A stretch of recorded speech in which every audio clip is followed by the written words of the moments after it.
Hi friends, ಎಲ್ಲರಿಗೂ ನಮಸ್ಕಾರ. ಬನ್ನಿ ಫ್ರೆಂಡ್ಸ್, ಶಾರದೆ ಸೀರಿಯಲ್ನ ಇವತ್ತಿನ ಸಂಚಿಕೆಯಲ್ಲಿ ಏನಾಗ್ತಿದೆ ಅಂತ ನೋಡ್ಕೊಬರೋಣ. ಅದಕ್ಕೂ ಮುಂಚೆ ಯಾರೆಲ್ಲ ನನ್ನ ವೀಡಿಯೋ ನೋಡ್ತಾ ಇದ್ದಾರೆ ಫ್ರೆಂಡ್ಸ್, ಅವರೆಲ್ಲ ಪ್ಲೀಸ್ ಬಿಟ್ಟದೊಂದು ಲೈಕ್ ಮಾಡಿ, ಹಾಗೆ ಫಾಲೋ ಮಾಡೋದನ್ನು ಮರಿಬೇಡಿ. ಬನ್ನಿ ಸ್ಟಾರ್ಟ್ ಮಾಡೋಣ. ಮೊದಲಿಗೆ ಫ್ರೆಂಡ್ಸ್, ಇಲ್ಲಿ ತಾತ ಸಿಕ್ಕಾಪಟ್ಟೆ ಕಣ್ಣೀರು ಹಾಕ್ಕೊಂಡು ಹೇಳ್ತಾ ಇರ್ತಾರೆ, ನಾನೇ ಖುದ್ದಾಗಿ ನಿನ್ನ ಮನೆ ಬಾಗಿಲಿಗೆ ಬಂದು ಕರೆದ್ನಲ್ಲ, ಆದರೆ ಬರಲ್ಲ ಅಂತ ಮುಖಕ್ಕೆ ಕೊಡದೇ ರೀತಿ ಹೇಳ್ಬಿಟ್ಟಲ್ಲ. ಇಷ್ಟು ವರ್ಷ ಕಣ್ಣಲ್ಲಿ ಕಣ್ಣಿಟ್ಟು ನೀನು ಸಾಕಿದ್ನಲ್ಲ, ಈ ಅಪ್ಪನ ಈ ರೀತಿನ ಮರ್ಯಾದೆ ಮಾಡೋದು ಅಂತ ಹೇಳ್ಕೊಂಡು ಕಣ್ಣೀರು ಹಾಕ್ತಾ ಇರ್ತಾರೆ. ಹಾಗೆ ಮತ್ತು ತಾತ ಹೇಳ್ತಾ ಇರ್ತಾರೆ, ನೀನು ಬಂದಿದ್ದು ನಿಜವಾಗ್ಲೂ ನನಗೆ ಖುಷಿ ಆಯಿತು, ಆದರೆ ಖುಷಿ ಪಡೋಣ ಅನ್ನೋ ಅಷ್ಟರೊಳಗೆ ನೀನು ಹೇಳ್ದಲ್ಲ, ನನ್ನ ಸೊಸೆ ಬಲವಂತ ಮಾಡಿದ್ಲು, ಅದಕ್ಕೆ ನಾನು ಬಂದೆ ಅಂತ ಅಂದೆಲ್ಲ. ಹಾಗಾದರೆ ಈ ತಂದೆ ಮಾತಿಗೆ ಬೆಲೆನೇ ಇಲ್ವಾ ಅಂತ ಹೇಳ್ಕೊಂಡು ಕಣ್ಣೀರಾಗ್ತಾ ಇರ್ತಾರೆ. ಅಷ್ಟೊತ್ತಿಗೆ ಸುಮಿತ್ರಾ ಬರ್ತಾಳೆ. ಬಂದುಬಿಟ್ಟು, ಮಾವ ನಿಮ್ಮ ಮಗಳು ಬಂದಿರೋದಕ್ಕೆ ನಿಮಗೆ ಸಿಕ್ಕಾಬಟ್ಟೆ ಖುಷಿ ಇದೆ, ಅದು ಮುಖದಲ್ಲಿ ಎದ್ದು ಕಾಣ್ತಾ ಇದೆ. ಕೋಪ ಎಲ್ಲ ಪಕ್ಕಕ್ಕಿಟ್ಟು ನಿಮ್ಮ ಮುದ್ದು ಮಗಳ ಜೊತೆ ಖುಷಿಯಾಗಿರಿ ಅಂತ ಹೇಳ್ತಿರ್ಬೇಕಾದ್ರೆ ಮಯನೂ ಸಹ ಕಣ್ಣೀರು ಹಾಕ್ಕೊಂಡು ಹೇಳ್ತಾ ಇರ್ತಾಳೆ, ಅಪ್ಪ ನನ್ನ ಮುಂದೆ ನಿಮಗೆ ಇಷ್ಟೊಂಥರ ಆಟನ, ನನ್ನನ್ನು ಮಾತಾಡ್ಸಲ್ವಾ ಅಂತ ಕೇಳ್ತಾ ಇರ್ತಾಳೆ. ಅಷ್ಟೊತ್ತಿಗೆ ತಾತ ಸಿಕ್ಕಾಬಟ್ಟೆ ಬೇಜಾರು ಮಾಡಿಕೊಂಡು ಕಣ್ಣೀರು ಹಾಕ್ಕೊಂಡು ವಿಮಲನ್ನ ಹಗ್ ಮಾಡಿಕೊಂಡು ಸಮಾಧಾನ ಮಾಡ್ತಾ ಇರ್ತಾರೆ. ನಿಜವಾಗ್ಲೂ ಈ ಸಂಭ್ರಮಕ್ಕೆ ನನ್ನ ಮಗಳು ಬರಲಿಲ್ಲ ಅಂತ ಅಂದಿದ್ರೆ ನನಗೆ ಸಿಕ್ಕಾಬಟ್ಟೆ ಬೇಜಾರಾಗ್ತಿತ್ತು. ನನ್ನ ಮನಸ್ಸು ಹೇಳ್ತಿತ್ತು, ಖಂಡಿತ ನೀನು ಬಂದೇ ಬರ್ತೀಯ ಅಂತ ಹೇಳ್ತಿತ್ತು. ಬಂದಲ್ಲ, ನನ್ನ ಖುಷಿಗೆ ಬೇರೆ ಇನ್ನೇನು ಬೇಡ ಅಂತ ಕಣ್ಣೀರು ಹಾಕ್ತಿರ್ಬೇಕಾದ್ರೆ ಸುಮಿತ್ರನ ನೋಡಿ, ನೋಡು ಸುಮಿತ್ರ, ನನ್ನ ಮಗಳು ಬಂದಿದ್ದಾಳೆ, ನನಗಂತೂ ಸಿಕ್ಕಾಬಟ್ಟೆ ಖುಷಿ ಆಗ್ತಿದೆ ಅಂತ ಅಂದಾಗ ಅವಳಿಗೂ ಸಿಕ್ಕಾಬಟ್ಟೆ ಖುಷಿ ಆಗ್ತಿರುತ್ತೆ. ಹಾಗೆ ಮತ್ತೆ ವಿಮಲ ಹೇಳ್ತಾ ಇರ್ತಾಳೆ, ನನ್ನ ದೇಹ ಮಾತ್ರ ಅಲ್ಲಿರ್ತಿತ್ತು, ಆದರೆ ನನ್ನ ಮನಸ್ಸು ಖಂಡಿತ ಇಲ್ಲೇ ಇರ್ತಿತ್ತು ಅಪ್ಪ. ನನ್ನನ್ನು ಎಷ್ಟೊತ್ತಿಗೆ ನೋಡ್ತೀನಿ ಅಂತ ಅನ್ನಿಸ್ತಾ ಇತ್ತು. ಆದರೆ ಅಪ್ಪನ ನಟದ ಮುಂದೆ ನಾನು ಸೋಲ್ಬಾರ್ದು ಅಂತ ಡಿಸೈಡ್ ಮಾಡಿದ್ದೆ. ಅದಕ್ಕೋಸ್ಕರ ನಾನು ಬರಲೇಬಾರ್ದು ಅಂತಲೂ ಅಂದ್ಕೊಂಡಿದ್ದೆ. ಆದರೆ ನಿಜವಾಗ್ಲೂ ನನ್ನ ಸೊಸೆ ಶಾರದಾ ನನ್ನ ಮನಸ್ಸನ್ನ ಬದಲಾಯಿಸ್ಬಿಟ್ಲು ಅಂತ ಅಂದಾಗ ತಾತನಿಗೆ ಸಿಕ್ಕಾಪಟ್ಟೆ ಆಶ್ಚರ್ಯ ಆಗ್ತಾ ಇರುತ್ತೆ. ಹಾಗೆ ವಿಮಲ ಹೇಳ್ತಾ ಇರ್ತಾಳೆ, ನಿಜವಾಗ್ಲೂ ಶಾರದಾ ನನ್ನ ಮನಸ್ಸನ್ನ ಬದಲಾಯಿಸಿದ್ಲು. ಅವಳೇನಂದ್ಲು ಗೊತ್ತಾ ಅಪ್ಪ, ಎಷ್ಟೋ ಜನ ಹೆಣ್ಮಕ್ಳಿಗೆ ತವರು ಇದ್ರೂ ಸಹ ಅವ್ರ ಮನೆಯವರು ಕರೆಯಲ್ಲ, ಆದರೆ ನಮ್ಮಂಥವ್ರಿಗೆ ತವರೇ ಇಲ್ಲ, ಆದರೆ ನಿಮಗೆ ಅದು ಖಂಡಿತ ಸಿಕ್ಕಿದೆ, ಅದನ್ನು ನೀವು ಮಿಸ್ಯೂಸ್ ಮಾಡ್ಕೋಬೇಡಿ, ನೀವು ಹೋಗಲೇಬೇಕು ಅಂತ ನನ್ನ ಮನಸ್ಸನ್ನ ಬದಲಾಯಿಸಿದ್ಲು, ಅದಕ್ಕೋಸ್ಕರ ನಾನು ಬಂದೆ ಅಪ್ಪ ಅಂತ ಅಂದಾಗ ತಾತನ ಕಣ್ಣಲ್ಲಿ ಸಿಕ್ಕಾಪಟ್ಟೆ ಕಣ್ಣೀರು ಬರ್ತಾ ಇರುತ್ತೆ. ಹಾಗೆ ಹಗ್ ಮಾಡಿಕೊಂಡು ಸಮಾಧಾನ ಮಾಡ್ತಿರ್ಬೇಕಾದ್ರೆ ಅಷ್ಟೊತ್ತಿಗೆ ಜ್ಯೋತಿಕಾ ಓಡೋಡಿ ಬರ್ತಾಳೆ. ಬಂದುಬಿಟ್ಟು, ಅತ್ತೆ ನೀವು ಬಂದ್ರಲ್ಲ, ನಿಮ್ಮನ್ನು ನೋಡಿ ನನಗೆ ಸಿಕ್ಕಾಪಟ್ಟೆ ಖುಷಿ ಆಯಿತು. ಎಲ್ಲಿ ನೀವು ಬರಲ್ಲ ಅಂತ ಅಂದ್ಕೊಂಡ್ಬಿಟ್ಟಿದ್ದೆ. ಇಷ್ಟು ವರ್ಷ ನಮ್ಮ ಜೊತೆ ಇದ್ದು ಇವಾಗ ಬರಲಿಲ್ಲ ಅಂತ ಅಂದರೆ ಸಿಕ್ಕಾಪಟ್ಟೆ ಬೇಜಾರಾಗ್ತಿತ್ತು. ಏನೋ ಎಲ್ಲ ಇದ್ದರೂ ಸಹ ಖಾಲಿ ಖಾಲಿ ಅಂತ ಅನ್ನುತ್ತಾ ಇತ್ತು. ನಿಮ್ಮನ್ನು ಸಿಕ್ಕಾಪಟ್ಟೆ ಮಿಸ್ ಮಾಡ್ಕೊಬಿಟ್ಟೆ. ಆದರೆ ಈಗ ಬಂದ್ರಲ್ಲ, ಖುಷಿ ಆಯಿತು. ನಿಮ್ಮ ಆಶೀರ್ವಾದ ನನಗೆ ಬೇಕು ಅಂತ ಅಂದಾಗ, ನನ್ನ ಆಶೀರ್ವಾದ ಯಾವಾಗಲೂ ನಿನ್ನ ಜೊತೆ ಇರುತ್ತೆ, ತಲೆ ಕೆಡಿಸ್ಕೋಬೇಡ ಅಂತ ಅಂದಾಗ, ಆದರೂ ನಿಮ್ಮ ಮನಸ್ಸು ತುಂಬ ದೊಡ್ಡದು ಬಿಡಿಯತ್ತೆ, ಆದರೆ ನಿಮ್ಮ ಜೊತೆ ಇರೋರ ಮನಸ್ಸು ಸರಿ ಇಲ್ಲ ಅಂತ ಜ್ಯೋತಿಕಾ ಹೇಳ್ತಾ ಇರ್ತಾಳೆ. ಹಾಗೆ ಮತ್ತೆ ಹೇಳ್ತಾ ಇರ್ತಾಳೆ, ಸಿದ್ದು ಮುಂಚೆ ಎಲ್ಲ ಎಷ್ಟು ಖುಷಿಯಾಗಿ ನಮ್ಮ ಜೊತೆ ಎಲ್ಲ ಮಾತಾಡ್ತಾ ಇದ್ದ, ಆದರೆ ಇವಾಗ ನೋಡಿ ಅವನಿಗೆ ಅವ್ನು ಹೆಂಡ್ತಿ ಬಿಟ್ಟರೆ ಬೇರೆ ಯಾರು ಬೇಡ, ಆ ರೀತಿ ಆಗಿಬಿಟ್ಟಿದೆ. ಇವಾಗ ಶಾರದನೂ ಸಹ ನಮ್ಮಿಂದ ನಿಮ್ಮನ್ನು ಕಿತ್ಕೊಬಿಟ್ಲು, ಮುಂದೆ ಯಾರನ್ನ ಕಿತ್ಕೋತಾಳೆ ಅಂತ ಯೋಚನೆ ಮಾಡ್ತಿರ್ಬೇಕಾದ್ರೆ ಆ ರೀತಿ ಎಲ್ಲ ಅನ್ಬೇಡ, ಆ ರೀತಿ ಏನೂ ಆಗಲ್ಲ ಅಂತ ವಿಮಲ ಹೇಳ್ತಾ ಇದ್ರೆ ತನ್ನ ಮನಸ್ಸಲ್ಲಿ ಜ್ಯೋತಿಕಾ ಬೈಕೋತಾ ಇರ್ತಾಳೆ. ಬರಲ್ಲ ಅಂತ ನಾನು ಎಷ್ಟು ಖುಷಿಯಾಗಿದೆ ನೋಡಿದರೆ, ಇವ್ರು ಬಂದು ಒಕ್ಕರ್ಸ್ಕೊಬಿಟ್ರು, ಏನೇ ಆಗಲಿ ದೊಡ್ಡ ಡ್ರಾಮಾ ಮಾಡಿ ಎಲ್ಲರನ್ನ ನಂಬಿಸ್ಬೇಕು ಅಂತ ಪ್ಲ್ಯಾನ್ ಮಾಡ್ಕೋತಿರ್ಬೇಕಾದ್ರೆ ಇಷ್ಟೊತ್ತಿಗೆ ವಿಮಲ ಯೋಚನೆ ಮಾಡ್ತಾ ಇರ್ತಾಳೆ, ನಾನು ಇಲ್ಲಿಗೆ ಬರೋಕ್ಕೆ ಕಾರಣವೇ ಸಿದ್ದು ಮತ್ತು ಶಾರದಾ, ಅವರಿಬ್ಬರು ನನ್ನ ಮನಸ್ಸು ಬದಲಾಯಿಸಿದ್ಕೆ ನಾನು ಬಂದಿದ್ದು ಅಂತ ಹೇಳ್ತಾ ಇರ್ತಾಳೆ. ಹಾಗೆ ತುಂಬ ಆಶ್ಚರ್ಯದಿಂದ, ಓ ಹೌದಾ, ಶಾರದಾ ಹಂಗಾದ್ರೆ ಎಷ್ಟು ಒಳ್ಳೆ ಕೆಲಸ ಮಾಡಿದ್ಲ, ಪರವಾಗಿಲ್ಲ, ಅವಳು ಈ ಥರ ಮಾಡ್ತಾಳೆ ಅಂತ ಅಂದ್ಕೊಂಡಿರಲಿಲ್ಲ. ಬಟ್ ಆದರೂ ಏನೇ ಆಗಲಿ ನೀವನ್ನ ಇಲ್ಲಿಗೆ ಕರ್ಕೊಬಂದಲ್ಲ ನಿಮ್ಮನ್ನು, ಅದಕ್ಕೆ ನಾನು ಯಾವಾಗಲೂ ಋಣಿಯಾಗಿರ್ತೀನಿ. ಯಾರು ಎಷ್ಟೇ ಕೋಪ ಮಾಡ್ಕೊಳ್ಳಿ, ನೋವು ಕೊಡಲಿ, ಆದರೆ ಅವ್ರು ಮಾಡಿರೋ ಕೆಲಸಕ್ಕೆ ನಾವು ಅಪ್ರಿಷಿಯೇಟ್ ಮಾಡಲೇಬೇಕಲ್ವ ಅಂತ ನಾಟಕ ಮಾಡ್ತಿರ್ಬೇಕಾದ್ರೆ ವಿಮಲ ಜ್ಯೋತಿಕನ ಕೈ ಹಿಡ್ಕೊಂಡು, ಪಾಪ ಇವಳ ಮನಸ್ಸು ಎಷ್ಟು ಒಳ್ಳೆಯದು, ಎಲ್ಲ ಸರಿಯಾಗಿದ್ದರೆ ಇವತ್ತು ಇವಳು ನನ್ನ ಸೊಸೆ ಆಗ್ತಿದ್ಲು ಅಂತ ಕೈ ಹಿಡ್ಕೊಂಡು ಕಣ್ಣೀರಾಗ್ತಾ ಇರ್ತಾಳೆ. ಹಾಗೆ ಹೊಸ ಜೀವನಕ್ಕೆ ಬೆಳಕಾಗಿ ಹೋಗ್ತಾ ಇದ್ದಾಳೆ. ನಿಜವಾಗ್ಲೂ ಇವಳ ಮನಸ್ಸು ತುಂಬ ಒಳ್ಳೆಯದು, ನಾನೇ ಇಷ್ಟು ದಿನ ತಪ್ಪಾಗಿ ತಿಳ್ಕೊಂಡಿದ್ದೆ, ಇವಳಿಗೆ ಒಳ್ಳೇದಾಗಲಿ ಅಂತ ವಿಮಲ ಕಣ್ಣೀರಾಗ್ತಾ ಇರಬೇಕಾದ್ರೆ ಇವಳು ಆ್ಯಕ್ಟಿಂಗ ನೋಡಿ ಪಾರಿಜಾತನಿಗೆ ಸಿಕ್ಕಾಪಟ್ಟೆ ಆಶ್ಚರ್ಯ ಆಗ್ತಾ ಇರುತ್ತೆ. ನನ್ನ ಮೊಮ್ಮಗಳು ಯಾವ ರೀತಿ ಆ್ಯಕ್ಟ್ ಮಾಡ್ತಾಳಪ್ಪ, ನಿಜವಾಗ್ಲೂ ಇವಳು ಇಲ್ಲಿರಬಾರ್ದಿತ್ತು, ಸಿನಿಮಾಗಳಲ್ಲಿ ಆ್ಯಕ್ಟ್ ಮಾಡ್ತಾ ಇದ್ದರೆ ದೊಡ್ಡ ದೊಡ್ಡ ಹೀರೋಯಿನ್ಗಳನ್ನೆಲ್ಲ ಮೀರಿಸ್ಬಿಡ್ತಿದ್ಲು ಅಂತ ಆಶ್ಚರ್ಯ ಪಡ್ತಾ ಇರ್ತಾಳೆ. ಹಾಗೆ ಇನ್ನೊಂದು ಕಡೆ ರೋಹನ್ ಫ್ಯಾಮಿಲಿಯವರು ಬಂದೇ ಬಿಡ್ತಾರೆ. ಈ ಕಡೆ ತಾತ, ಸುಮಿತ್ರಾ, ದಶರಥ, ಪಾರಿಜಾತ ಎಲ್ಲರೂ ಸಹ ಗಂಡನ ಕಡೆಯವ್ರನ್ನ ವೆಲ್ಕಮ್ ಮಾಡ್ತಿರ್ಬೇಕಾದ್ರೆ ರೋಹನ್ ಹಾಗೆ ತಂದೆ ತಾಯಿ ಎಲ್ಲರೂ ಬಂದು ಈ ಕಡೆ ಅರೇಂಜ್ಮೆಂಟ್ನ ನೋಡಿ ಸಿಕ್ಕಾಬಟ್ಟೆ ಖುಷಿ ಪಡ್ತಾ ಇರ್ತಾರೆ. ಪ್ರಯಾಣ ಎಲ್ಲ ಸುಖಕರ ಆಯಿತಾ ಅಂತ ಅನ್ಬೇಕಾದ್ರೆ ಪ್ರಯಾಣದಲ್ಲೇನು ತೊಂದರೆ ಇಲ್ಲ, ಆದರೆ ಟ್ರಾಫಿಕ್ ಮಾತ್ರ ಜಾಸ್ತಿ ಇತ್ತು ಅಂತ ಹೇಳ್ಕೊಂಡು ನಗಾಡ್ತಿರ್ಬೇಕಾದ್ರೆ ನಿಜವಾಗ್ಲೂ ತುಂಬ ಖುಷಿ ಆಗ್ತಿದೆ. ಈ ಎಂಗೇಜ್ಮೆಂಟಿಗೆ ಇಷ್ಟು ಚೆನ್ನಾಗಿ ಮಾಡಿದಿರಲ್ವ ಅಂತ ಕೇಳ್ತಿರ್ಬೇಕಾದ್ರೆ ನನಗಿರೋದು ಒಬ್ಬಳೇ ಮೊಮ್ಮಗಳು, ಅವಳಿಗೆ ಇಷ್ಟು ಖರ್ಚು ಮಾಡ್ತಿದ್ರೆ ಹೇಗೆ ಅಂತ ತಾತ ಹೇಳ್ತಿರ್ಬೇಕಾದ್ರೆ ರೋಹನ್ ಎಲ್ಲ ಕಡೆ ಸರ್ಚ್ ಮಾಡ್ತಾ ಇರ್ತಾನೆ.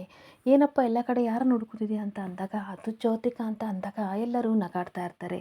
ಸುಮಿತ್ರಾ ಹೇಳ್ತಾ ಇರ್ತಾಳೆ, ಆಗ್ತಾ ಇರೋದು ನಿಮ್ಮ ಎಂಗೇಜ್ಮೆಂಟು, ಮದುವೆ ಅಲ್ಲ, ಸ್ವಲ್ಪ ವೆಯ್ಟ್ ಮಾಡಬೇಕು ರೋಹನ್ ಅವರೇ ಅಂತ ಅನ್ಬೇಕಾದ್ರೆ ಅವ್ನು ನಾಚಿಕೆಯಿಂದ ನಿಂತ್ಕೊಬಿಡ್ತಾನೆ. ಹಾಗೆ ಮತ್ತೆ ಹೇಳ್ತಾ ಇರ್ತಾನೆ, ರೋಹನ್ ತಂದೆ ಹೇಳ್ತಾ ಇರ್ತಾರೆ, ನಿಜವಾಗ್ಲೂ ನಿಮ್ಮಂಥ ಸಂಬಂಧ ಪಡೆಯೋಕ್ಕೆ ನಾವು ಪುಣ್ಯ ಮಾಡಿರಬೇಕು. ಅದರಲ್ಲೂ ದಶರಥ ಅವರೇ, ನೀವು ಅಂತಂದರೆ ನನ್ನ ಮಗನಿಗೆ ತುಂಬ ಇಷ್ಟ, ಜಾಯಿಂಟ್ ಫ್ಯಾಮಿಲಿ ಅಂತಂದರೆ ತುಂಬ ಇಷ್ಟ, ಜ್ಯೋತಿಕನ ತುಂಬ ಇಷ್ಟಪಡ್ತಾ ಇದ್ದಾನೆ ಅಂತ ಅಂದಾಗ ನಮಗೆ ತುಂಬ ಚೆನ್ನಾಗಿ ಗೊತ್ತು. ನಿಮ್ಮ ಮಗನ ಒಳ್ಳೆ ಗುಣ ಎಲ್ಲ ನೋಡಿ ನಮಗೆ ಇಷ್ಟ ಆಗಿ ಜ್ಯೋತಿಕನ ಕೊಡ್ತಾ ಇರೋದು ಅಂತ ಅಂದಾಗ, ಸರಿ ಸರಿ ಆಯಿತು, ಎಲ್ಲರನ್ನೂ ಒಳಗಡೆ ಕರ್ಕೊಬನ್ನಿ, ರೋಹನ್ ರೆಡಿ ಆಗಲಿ, ಸುಮಿತ್ರಾ ನೀನು ಕರ್ಕೊಂಡು ಹೋಗು ಅಂತ ಎಲ್ಲರನ್ನೂ ಸಹ ಚೌಟ್ರಿ ಒಳಗಡೆ ಕಳಿಸ್ತಾ ಇರ್ತಾರೆ. ಹಾಗೆ ಇನ್ನೊಂದು ಕಡೆ ಅಡುಗೆ ತಿಂಡಿ ಎಲ್ಲ ಸಹ ರೆಡಿ ಮಾಡ್ಕೊಂಡಿರ್ಬೇಕಾದ್ರೆ ಶಾರದಾ ಎಲ್ಲ ಕೇಟರಿಂಗ್ ಬಂದಿರೋ ಕೆಲಸ ಹುಡುಗರಿಗೆಲ್ಲ ಹೇಳ್ತಾ ಇರ್ತಾಳೆ, ಇಲ್ಲಿ ಪಲಾವ್ ಇದೆ, ಸಾಂಬಾರಿದೆ, ಫ್ರಿಡ್ಜಲ್ಲಿ ಐಸ್ ಕ್ರೀಮ್ ಇದೆ, ಹಾಗೆ ಇನ್ನೇನೇನಾದರೂ ತಿಂಡಿ ಮಾಡಿದ್ದೀವಲ್ಲ ಅದನ್ನೆಲ್ಲ ತಂದು ಒಂದು ಸೈಡ್ ಇಟ್ಕೊಳ್ಳಿ ಅಂತ ಹೇಳ್ಕೊಂಡು ಏನೇನೋ ಕೆಲಸ ಮಾಡ್ತಿರ್ಬೇಕಾದ್ರೆ ಸಡನ್ನಾಗಿ ಸಿದ್ದು ಬರ್ತಾನೆ. ಸಿದ್ದು ಬಂದು ಮಿಸ್ಸಾಗಿ ಸ್ಲಿಪ್ಪಾಗಿ ಬೀಳ್ತಿರ್ಬೇಕಾದ್ರೆ ಶಾರದಾ ಇಟ್ಕೋತಾಳೆ. ಇಟ್ಕೊಂಡಾಗ ಅವನಿಗಂತೂ ಸಿಕ್ಕಾಬಟ್ಟೆ ಖುಷಿ ಆಗ್ತಾ ಇರುತ್ತೆ. ಹಾಗೆ ಅಲ್ಲ ಸರ್, ನೋಡ್ಕೊಂಡು ಬರಬೇಕಲ್ವ, ಏನಾದರೂ ಬಿದ್ದಿದ್ರೆ ಏನು ಗತಿ, ಯಾವಾಗಲೂ ಇಟ್ಕೊಳ್ಳೋಕ್ಕಾಗುತ್ತಾ ಅಂತ ಅಂದಾಗ, ಹೌದು ಶಾರದಾ ಅವರೇ, ನೀವು ಇಟ್ಕೋತೀರಾ ಅಂತಲೇ ನಾನು ಬಿದ್ದಿದ್ದು ಅಂತ ಅಂದಾಗ, ಓ ಹೌದಾ, ಹಾಗಾದರೆ ನೆಕ್ಸ್ಟ್ ಟೈಮ್ ನೀವು ಬೀಳ್ತಾ ಇರಬೇಕಾದ್ರೆ ನಾನು ಖಂಡಿತ ಇಟ್ಕೊಳ್ಳಲ್ಲಪ್ಪ, ನೀವು ಬಿದ್ದು ಹಾಲು ಮುರ್ಕೋಬೇಕಾಗುತ್ತೆ ಅಂತ ಅಂದಾಗ, ಅಷ್ಟೇ ತಾನೇ ಬಿಡಿ, ಬೇರೆ ಯಾರು ಇಟ್ಕೋತಾರೆ, ಅವ್ರ ಹತ್ರ ಹೋಗಿ ಬಿದ್ದುಬಿಡ್ತೀನಿ ಅಂತ ಅಂದಾಗ ಶಾರದಾ ಗುರಾಯಿಸ್ಕೊಂಡು ನೋಡ್ತಿರ್ಬೇಕಾದ್ರೆ, ಇಲ್ಲ ಸಾರಿ ಅಂತ ಅಂದ್ಬಿಟ್ಟು ಸಿದ್ದು ಓಡೋಗ್ತಾ ಇರ್ತಾನೆ. ಹಾಗೆ ಇನ್ನೊಂದು ಕಡೆ ತಾತ ಎಲ್ಲರನ್ನೂ ವೆಲ್ಕಮ್ ಮಾಡ್ತಿರ್ಬೇಕಾದ್ರೆ ತಾತನ ಹತ್ರ ಬಂದ್ಬಿಟ್ಟು, ಸರ್ ನೀವು ಹೇಳಿದ್ದು ರೆಸಿಪಿ ಎಲ್ಲನೂ ಸಹ ನಾವು ಮಾಡಿದ್ದೀವಿ, ನಾವು ಕೇಟರಿಂಗ್ ಸರ್ವಿಸ್ ಅವರು, ನಿಮಗೆ ಗೊತ್ತಲ್ವಾ, ತುಂಬ ಚೆನ್ನಾಗಿ ಮಾಡಿದ್ದೀವಿ, ನೀವು ಬಂದು ಒಂದು ಸಲ ಟೇಸ್ಟ್ ನೋಡಿದರೆ ನಮಗೂ ಸಹ ಖುಷಿಯಾಗುತ್ತೆ, ಬನ್ನಿ ಅಂತ ಅಂದಾಗ, ಇದೆಲ್ಲ ಬೇಕಾ, ಸುಮ್ಮನೆ ಬನ್ನಿ ಸರ್ ಅಂತ ಶಾರದಾ ಹೇಳ್ತಾ ಇರ್ತಾಳೆ.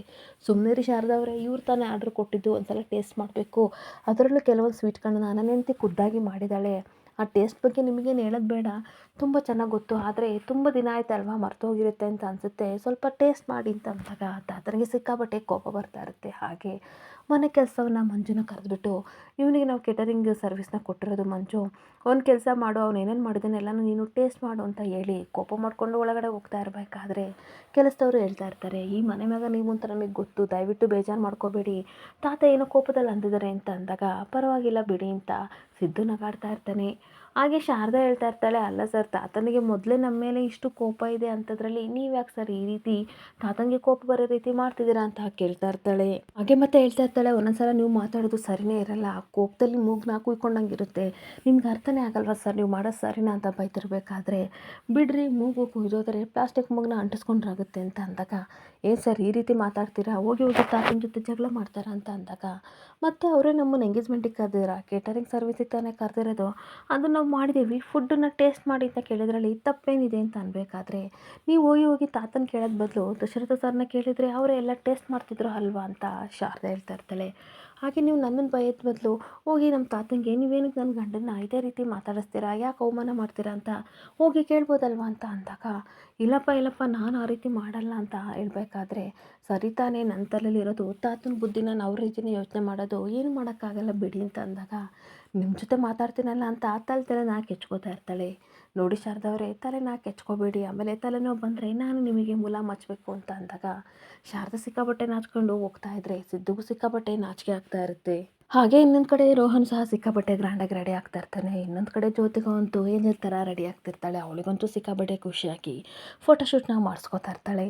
ಹಾಗೆ ಇನ್ನೊಂದು ಕಡೆ ಶಾರದಾ ಎಲ್ಲರಿಗೂ ಸಹ ಬಂದಿರೋ ಗೆಸ್ಟ್ಗೆ ಜ್ಯೂಸ್ ಕೊಡೋಕ್ಕೆ ಅಂತ ರೆಡಿ ಮಾಡಿಬಿಟ್ಟು, ಸರ್ ಇದೊಂದು ಗ್ಲಾಸ್ ಜ್ಯೂಸ್ ಕುಡ್ದು ಹೇಳಿ, ಸ್ವೀಟ್ ಹೇಗಿದೆ ಹೇಳಿ ಅಂತ ಅಂದಾಗ, ಕುಡಿದ್ಬಿಟ್ಟು ಹೇಳ್ತಾ ಇರ್ತಾನೆ, ಏನು ಶಾರದಾ ಅವರೇ ಸ್ವೀಟೇ ಹಾಕಿಲ್ಲ ಅಂತ ಅಂದಾಗ, ಇಲ್ಲ ಸರ್ ನಾನು ಸರಿಯಾಗಿ ಹಾಕಿದ್ದೆ, ಕೊಡ್ರಿ ಅಂತ ಕುಡಿದಾಗ, ಏನು ಸರ್ ಸರಿಯಾಗೇ ಇದೆ, ತಮಾಷೆ ಮಾಡ್ತೀರಾ ಅಂತ ಅಂದಾಗ, ಓ ಹೌದಾ, ಕೊಡ್ರಿ ಇಲ್ಲಿ ಅಂತ ಮತ್ತೆ ಅವನು ಕುಡಿದ್ಬಿಟ್ಟು ಹೇಳ್ತಾ ಇರ್ತಾನೆ, ಇವಾಗ ತುಂಬ ಚೆನ್ನಾಗಿದೆ, ಆವಾಗಲೇ ಸಪ್ಪೆ ಆಗಿತ್ತು, ನಿಮ್ಮ ತುಟಿಯಿಂದ ಈಗ ಕುಡಿದ್ರಲ್ಲ, ಇವಾಗ ನನಗೆ ಸಿಕ್ಕಾಪಟ್ಟೆ ಸ್ವೀಟ್ ಬರ್ತಿದೆ ಅಂತ ಅನ್ಬೇಕಾದ್ರೆ, ಏನು ಸರ್ ತಮಾಷೆ ಮಾಡ್ತಾ ಇದ್ದೀರಾ, ಇಲ್ಲೂ ನಿಮಗೆ ತಮಾಷೆನಾ, ಏನೋ ತುಟಿ ಅಂತೆ ಸ್ವೀಟ್ ಅಂತೆ, ಬನ್ನಿ ಮೊದಲು ಕೆಲಸ ನೋಡೋಣ ಅಂತ ಬೈತಿರ್ಬೇಕಾದ್ರೆ ತುಂಬ ಖುಷಿಯಿಂದ ಶಾರದಾ ಸಿದ್ದು ಎಲ್ಲರಿಗೂ ಗೆಸ್ಟ್ಗಳಿಗೆ ಜ್ಯೂಸ್ ಕೊಡೋಕ್ಕೆ ಹೋಗ್ತಾ ಇರ್ತಾರೆ.